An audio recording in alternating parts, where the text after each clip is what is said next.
So we have in our body, you ready? Yeah, it's Okay. on. This is Dr. Bethal. I'm on the Bahamas Commission for marijuana, and we are going to cover right now just a little bit about some of the myths of cannabis and how it works for treating cancer and the immune system and other things in general. So one of the things that we want to recognize is that we have in our body, it's supposed to be the brain and the spinal cord, and just very simply our limbs, right?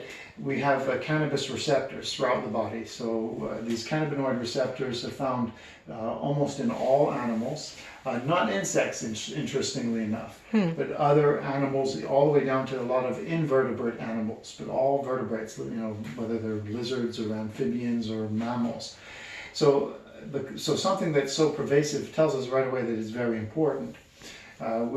Because of the taboo of cannabis, it wasn't really allowed to be studied and understood.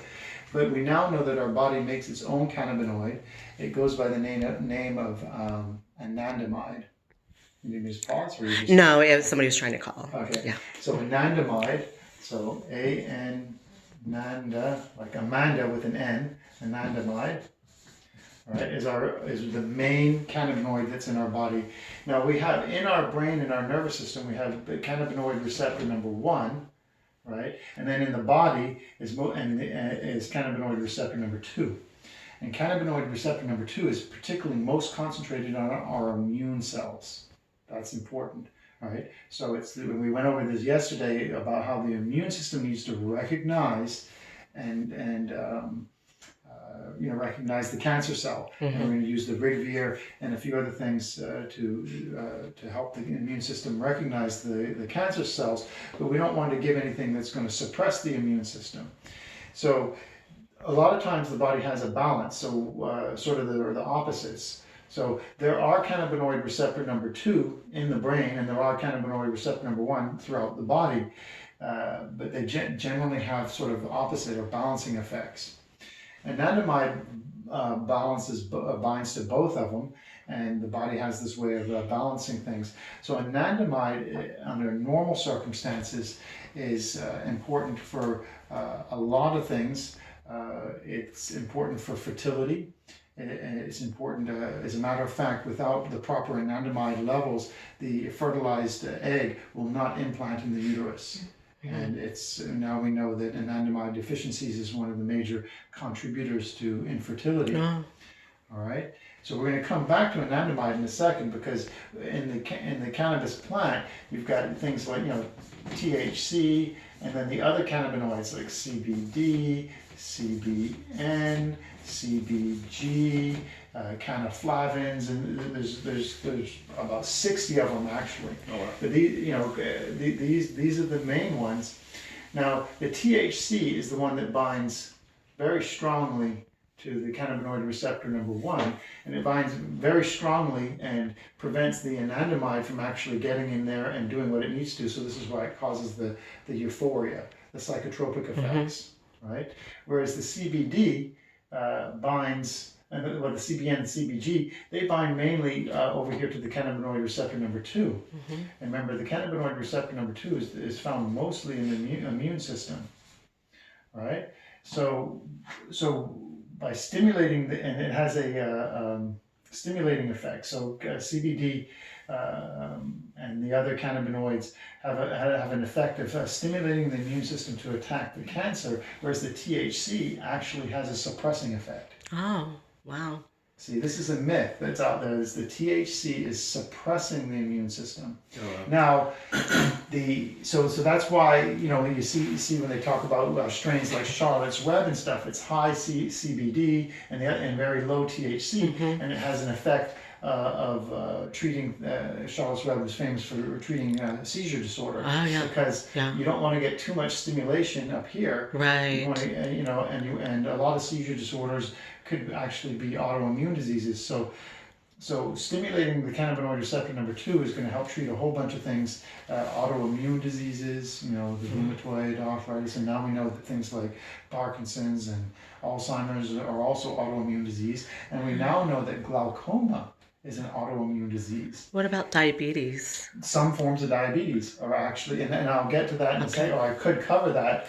I wasn't going to mention that, but THC, what it does is it stimulates adipose tissue, right?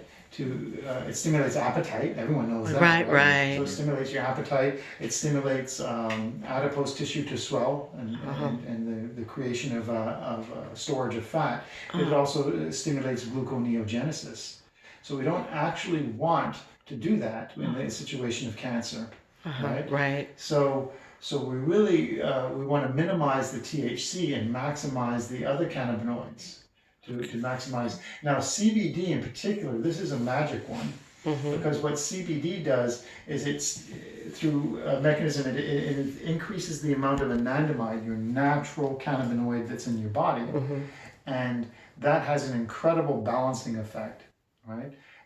And so it's the CBD and the other cannabinoids that we really want to use to, medically in most circumstances. There's very few indications for THC to be used medically. Okay. I know there's a lot of myths out there about, but see, the thing is that what's happening is that, if you take the THC and there's enough CBD in with the THC, you will still get the medical benefits. Right. So I make the analogy of cough syrup. Cough syrup has alcohol in it. Yeah. Okay. But why would people claim that it's the alcohol that's working to help with the cough and break up the mucus and stuff like that? No. The alcohol is in there as a transducer, as a way to sort of pull the medical properties out of some of the other herbs and things that are in the cough syrup, right? But by itself, that's actually not the medical benefit. The medical benefit's coming from the other things that are in the cough syrup tinctures and stuff. So that's just one example. So the alcohol, so THC, it is part of the entourage, but it's a minor player. All right. Right. Unless you want it for you want to have some euphoric effect. Yeah, actually, I don't, especially working and. And that's the other thing too. Is so some people will say, well, what? And then they'll pipe up, well, what about THC for pain? Yes, THC does have effects on reducing pain, right? It does work through the central nervous system. But remember, I said that the cannabinoid receptor number 2 is also found in the nervous system. But most people, their cancer and the cancer pain is not because of a nerve problem. The cancer is invading into an organ, and usually those organs don't really even have, we can't even perceive any sort of, they're on the autonomic part of the nervous system, the subconscious part of the nervous system. So why are they causing pain? Well, again, we've got to focus on the cannabinoid receptor number 2 in those organs. So it turns out that CBD and the other cannabinoids can be equally effective, sometimes even more effective than THC for reducing pain. Oh, wow. Right? Good. But again, if people are using a form of, that's 50-50, they will get results. Don't get me wrong. Yeah. They will get results for reducing pain and fighting the cancer, but it's the CBD that's doing it. Yeah. It's the CBD that's doing the trick.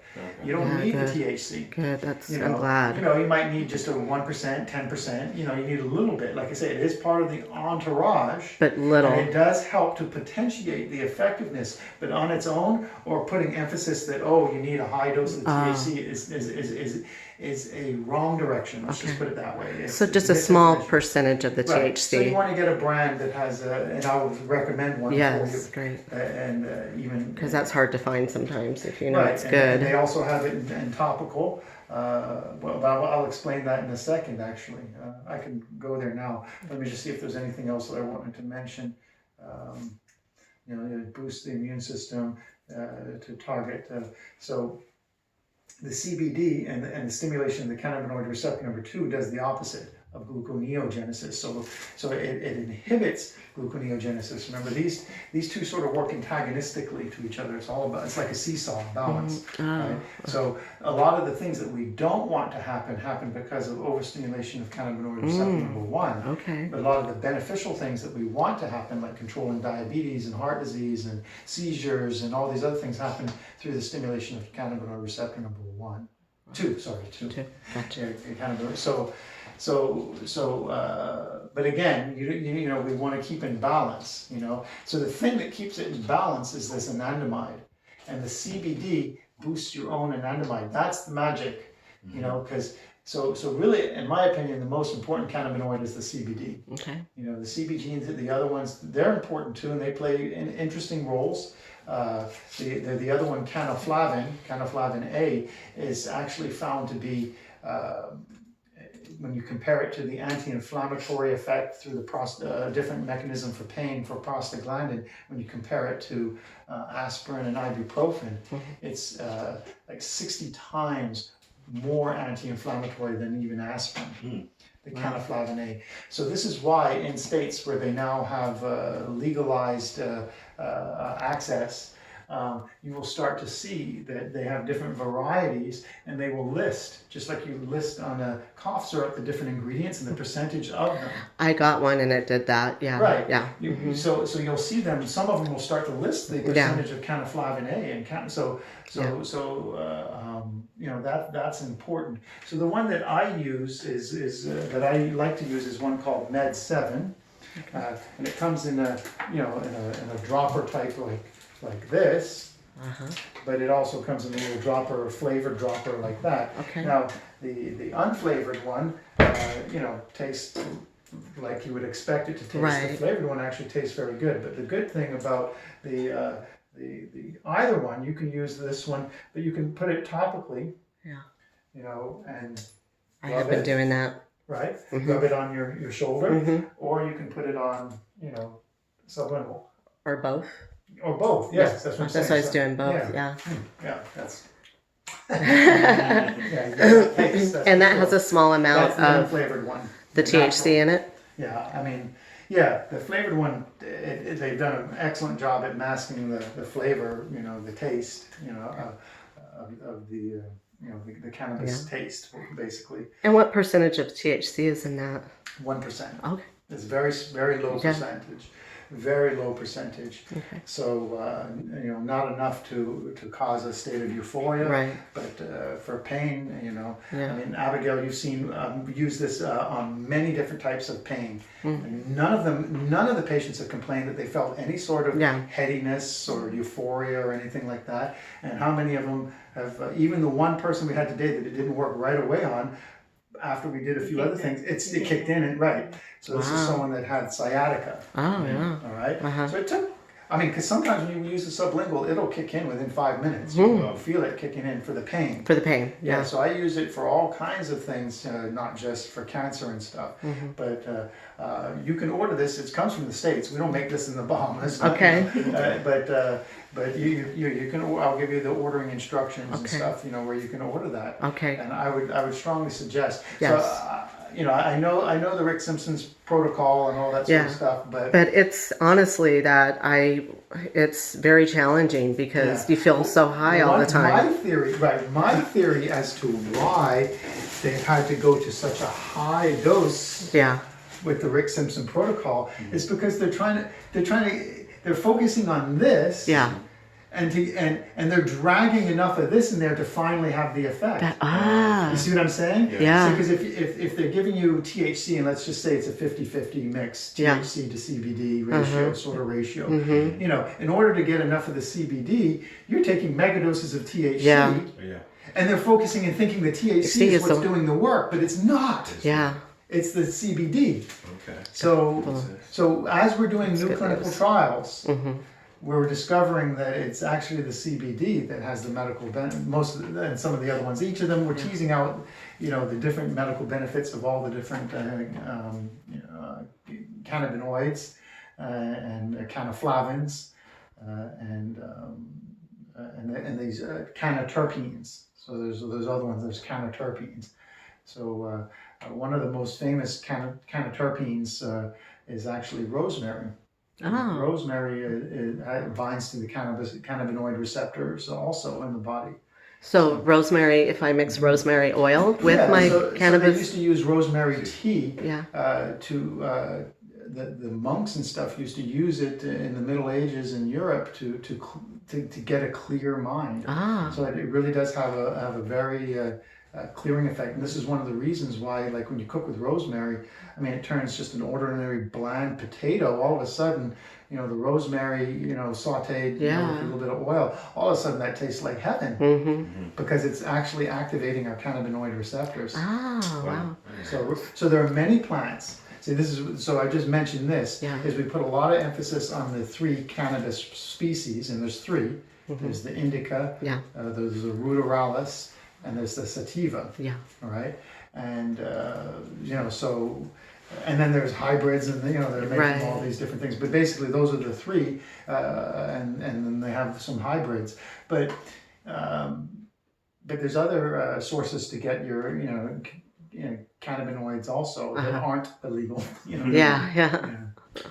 And I usually tell people that. So sometimes and occasionally I get people that insist for whatever reason that they're going to stick with using sort of the Rick Simpson high THC, or they find, and you're not in this situation, thank God, but their pain is so bad that they find that when they use some high 50-50 THC CBD, that controls the pain better, and that's fine. But they don't like the high effect, so you can counteract the high effect by actually lemon peel. Oh, okay. Lemon peel, like in hot water, and rosemary. Okay. Those 2, because they're in the lemon peel, and lime, I suppose, too. But particularly the lemon and the rosemary have these canaflavins and canniterpenes that will are the only things that we know that will dislodge the THC from the cannabinoid receptor number 1 to basically stop someone from having such a bad high effect. There's a group that I'm involved in, a private group on Facebook called I'd like to do a little seminar with them. Cancer, Cannabis Kills Cancer. And it's a private group, and a guy on there makes a tincture that's called Buzzkill for that reason, and I bet you that's probably what's in it. Exactly. What's in it. Yeah. It's probably got rosemary. There's a few other things that they found too. Rosemary and like I say, lemon peel. Just make a quick tea of that. And and if someone is having a really bad experience, they're having a paranoid sort of state of euphoria. Then you can quickly bring them right back down. Great. So when I have patients that have cancer that for whatever reason, they do find that they need the THC to help with their pain because it's severe. They find that they need to take it with maybe something like I like that word buzzkill. Take it with that and then get the pain control without the other unwanted side effects. Now I do like to take it at night because I sleep so well with it, but I don't like to feel that way during the day. So you can continue to do that, and then just make sure you take the Med 7 during the day. That would be awesome. That's a good idea. So Dr. De Silva was the one that in New Jersey is the main person that formulated this, and there's just a couple things about it that are different. He made it truly water soluble through a patented process, so that it's 18 times more absorbable than the oil. Wow! So that's awesome. It's really so much more effective. Wow! Great. So how much do you sell that here? This little one here, which is a ½ ounce, is I have to sell it because by the time I ship it in and stuff here, it's $44. Okay. Would you suggest that I order it, or well, I can give you some to try while you're here. But I do show people that even if you get the bigger bottle, you can refill the little small one, which is nice and convenient for travel. Because you can very specifically dose out one drop, right? But this little top can come off, and you can refill it. Okay, great. So you don't throw that away when you're done, in other words. Okay. Right. And you can, it snaps in there pretty secure. Okay. And that way you can, because this is glass, you know, Yeah. it might get broken, but this you can keep in your purse to travel, you know, with whatever, you know, Yeah. during the day Right. to give yourself the dosing that you need. Because I usually have people do it like 4 times a day, breakfast, lunch, dinner, and bedtime. And how many drops would you suggest for me to take daily? For you, I would start with the 10. The 10 drops? 10 drops. Okay. Yeah. And then put, Yeah, apply and as well? 3 drops on, maybe 5 drops on the arm and just rub Okay. it in. Yeah. Okay. Wow. And you can't overdose on it, can you? I mean, not with that. No. No. Well, that's another point, and it's a good one because I have a medical student here today, and I asked this when I speak in front of doctors, and I'm like, well, does anyone here know of any reported case of someone overdosing on any form of cannabis? I don't care, any form of cannabis. And the answer is no. Yeah. All right. There have been people maybe, you know, driving while intoxicated that kill themselves or something. But you see, so you can die from alcohol, Yes. driving while intoxicated, getting in an accident. And you can also die from alcohol from literally overdosing on alcohol. Right. Alcohol poisoning. Yes. You can literally die from drinking too much alcohol. Right. Without doing any other thing, no accidents involved or whatever, right? Yeah. And of course, there are people that will combine things. You know, they might be partying and they're drinking and they're doing smoking and stuff. But cannabis by itself, there's no reported cases of anyone overdosing. Right. All right, and the reason is because there's no, through some design, I specifically drew the little brainstem in there. So the brainstem is what drives the heartbeat and drives the respiratory drive, and other things like alcohol and all the opiates bind to the receptors in the there's a predominance of opiate receptors in the brainstem. So what happens is that people can take opiate-based medications for pain and literally just stop breathing and die. Yeah. Yeah. And they could have been taking it, and then it just kicks in. It just gets to that threshold where the breathing center in the brainstem turns off, and it's almost as if someone just snapped their brainstem. Oh wow. It's tragic. It's that scary. They literally just collapse and paralyzed and stop breathing. The heart can even stop, and unless you immediately give them something to reverse it, like Narcan, Yeah. you know, so this is why they're having the police cars and everyone now carry these Narcan pens because it's an Such an epidemic now it in is. the U.S. with the opiates. Yeah. They estimate worldwide now there are 200,000 deaths Yeah. each year from opiates. Yeah. Yeah, that's true. It's bad, and that's not even counting, you know, people that are taking it and that it doesn't get recognized. Like I say, terminally ill patients that are, you know, taking it and they're in pain, and you know the family's just like, okay, well, you know, she's comfortable and just keep her going on that medicine, Yeah. and they just die, they stop breathing. That's what Does it happens get with the reported morphine. as an opiate overdose, or just she died from the terminal Right. illness? That is incredible. Usually on morphine, correct? Yeah. Because I administer Morphine, that yeah, to my morphine. mother when she. Well, even more scary is that the FDA, for some bizarre reason, has just licensed a medicine called fentanyl to come in an oral pill. Fentanyl's like 600 times Yeah. more powerful than morphine. Yeah. My mom used to And wear. if They you had go down- patches, right? Yeah, it usually comes in a patch. Yeah. And you know the dosing on these patches is in micrograms. It's a time release over the course of 3 days, a dose of something like 25 micrograms. So that's like over 3 days, it's releasing like 0.3 of a microgram every hour. I mean, that's how, and that's the type of dosing. And they're talking about having these as pills. Oh, they're going But maybe there's going to be an epidemic. it's going to be terrible. We got my mom to stop taking it because it made her very mean. Yes, it does. That's why I say it affects the brain. Yeah. Yeah, so it's definitely something that I'm, you know, very passionate about and somewhat informed about, and actually have a lot of experience in, you know, so yeah, so we're going to, you know, look at switching you over to a form that Yes. has, you know, not too much of the Yes. THC in there, and I think you'll be much happier with. I'm very excited about Yeah. that because that was a struggle. Right, right. And the other thing I tell people is like alcohol. You know, just think in terms of, there are social reasons that people might want to have a drink, right? Yes.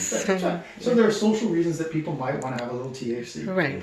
No But harm. medically, Yeah. right? But medically speaking, there's very little indication for THC. You know, the indication comes from the other stuff. You know. Right. And you know, and like I say, you know, there are some people that will legitimately argue that well, there's a synergistic effect. Well, exactly, that's the key. Just a little bit of THC, but not the predominance. You know, and then also to sort of argue that it's the THC that's having the medical benefit, but the studies that are being done now show that that's not the case. You know, because if you give someone pure THC, it can actually literally cause them to have a psychotic break. Oh, yeah. Yeah, it's just too much. You know, and some of these super breeds, super high THC, you know, species that they're breeding now, yeah, they're starting to see issues with that. You know, so Wow. so yeah, so we'll just pause this video and then Thank we'll you. go